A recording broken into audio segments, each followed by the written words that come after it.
Chapter 27. Lost and Found. Joy and Mauricia were best friends. They sat down on the grass to eat their lunches, but then Mauricia remembered she needed chocolate milk. She went to get some from Miss Mush. When she returned, she couldn't find her lunch. "What happened to my lunch?" she asked. Joy looked up at her, then shrugged her shoulders. "I set my lunch down right here," said Mauricia.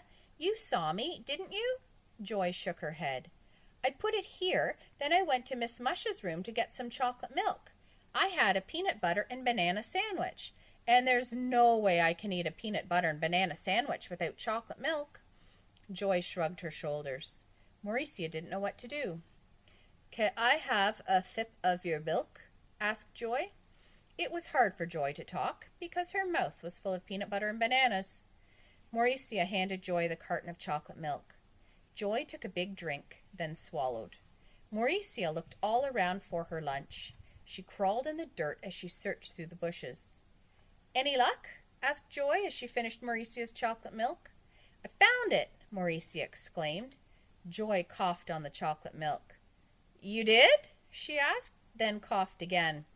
Mauricia crawled out of the bushes holding a paper bag. She sat back down next to Joy and opened it. "Is it your lunch?" asked Joy. "No," said Mauricia. "Too bad," said Joy. "It's money!" exclaimed Mauricia. Joy's eyes nearly popped out of her head as she looked at the paper bag. It was stuffed with dollar bills. And there weren't just $1 bills. There were a few $5 bills, some $10 bills, but mostly $20 bills. "We found $1,000,000, Joy whispered. "We?" asked Mauricia. They counted the money. It wasn't $1,000,000. It was $20,655. "Let's split it," said Joy. "You take half, and I'll take half." "Maybe I should show it to Louis," said Mauricia. "Louis!" exclaimed Joy. "Are you crazy? Let's spend it. We can buy a skateboard, or a bicycle, or a horse, or a fancy car, or an airplane." "I like taking the bus," said Mauricia. "You could buy ice cream," said Joy. "All the ice cream you ever want for the rest of your life." She knew Mauricia loved ice cream more than anything else in the world. Mauricia smiled as she thought about it. "No, I'd better show it to Louis. He'll know what to do." "You'll just get in trouble," warned Joy. "Louis will think you robbed a bank. You'll go to jail for the rest of your life." "Louis knows I'm not a bank robber," said Mauricia. "But what if the real bank robbers find out you have their money?" asked Joy. "They'll come after you." "Oh, I didn't think of that," said Mauricia. "You'd better give it to me," said Joy. "Louis will protect me," said Mauricia. She walked across the playground. Louis was talking to Terence. He said, "If you ever tie Leslie's pigtails to the tetherball pole again, I'll—" "Louis, look!" said Mauricia. She held the paper bag up to his face.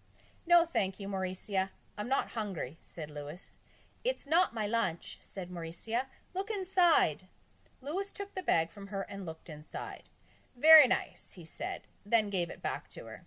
"Now I want you to go untie Leslie and tell her—" He suddenly stopped talking and blinked his eyes.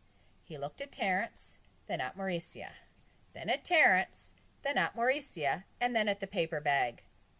"Let me see that again," he said. Mauricia gave him the bag. "Hey, what about me?" asked Terence. "Get lost, Jack Frost," said Louis. Terence ran away. "Did you rob a bank?" asked Louis. "No, I found it in the bushes," said Mauricia. "I believe you," said Louis. "We'll have to put it in the lost and found." "I know," said Mauricia. "Whoever lost it is probably very sad."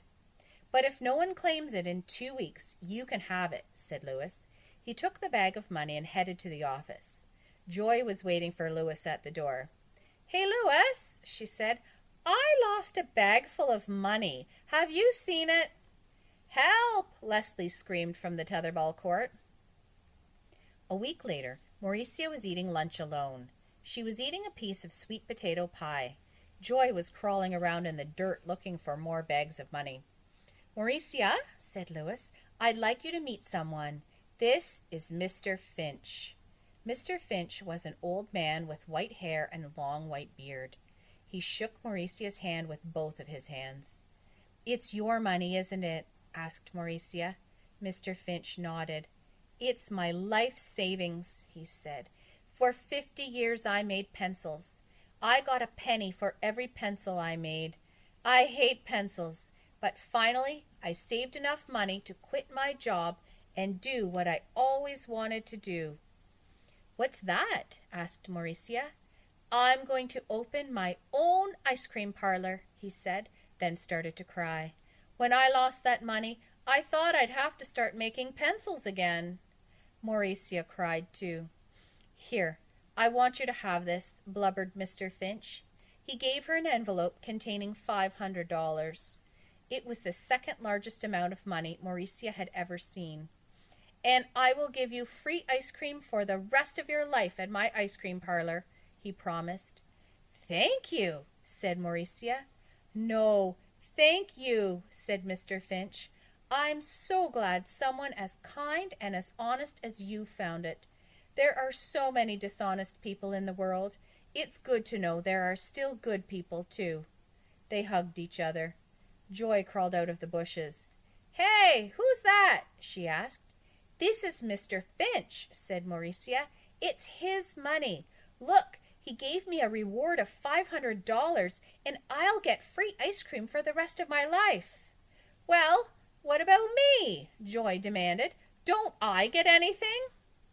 Oh, dear me, said Mr. Finch. I didn't realize there was someone else involved. Mauricia would never have found the money if it wasn't for me, said Joy. Why, what'd you do? Asked Louis.